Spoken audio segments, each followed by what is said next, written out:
ఆర్థిక రిజర్వేషన్ పోరాట సమితి ఏలూరులో దళిత గ్రామాల్లో ఈరోజు వరకు 12 గ్రామాలు తిరగడం జరిగింది.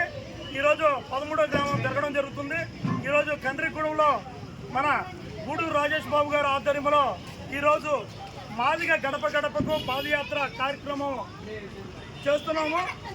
ఎస్సీలు ఏబిసిడీలు వర్గీకరణపై కృష్ణ మాదిగ కేంద్రంలో నరేంద్ర మోడీ గారు, అదేవిధంగా రాష్ట్రంలో చంద్రబాబు నాయుడు గారు అధికారం చేపట్టే విధంగా ప్రతి ఒక్కరు కూడా మాదిగ పల్లెల్లోకి వెళ్ళి వర్గీకరణ అంశము మన జాతి భవిష్యత్తు గురించి వివరించమని అన్నగారు కృష్ణమాదిగ గారు ఆదేశాల ప్రకారం ఈరోజు కండ్రిగూడెంలో రాజేష్ గారు ఆధ్వర్యంలో మేము పాదయాత్ర చేస్తున్నాము. ప్రతి ఒక్కరు కూడా దళిత గ్రామంలో ప్రతి ఒక్కరు కూడా మా భవిష్యత్తు ఎన్డీఏ ప్రభుత్వంపై ఉందని ప్రతి ఒక్కరు కూడా దళిత గ్రామాల్లో మాకు స్వాగతం పలుకుతున్నారు.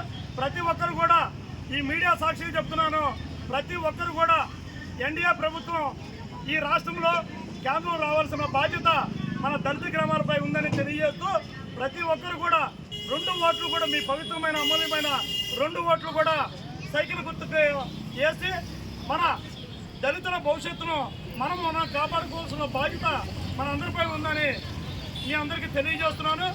దయచేసి ప్రతి ఒక్కరు కూడా దళితుల పక్షపాతి బడేటి చంటన్న గారు, అదేవిధంగా పుట్టా మహేష్ గారు కూడా చాలా మంచివారు. ఈ మన జిల్లాలో చాలా ఆర్థికంగా ఇబ్బందులు పడుతున్నారు యువత, వారి కోసం పుట్టా మహేష్ గారు పరిశ్రమలు తీసుకొచ్చి మనకి ఉపాధి కల్పించడానికి ఆయన సిద్ధంగా ఉన్నారని మీ అందరికీ తెలియజేస్తున్నాం.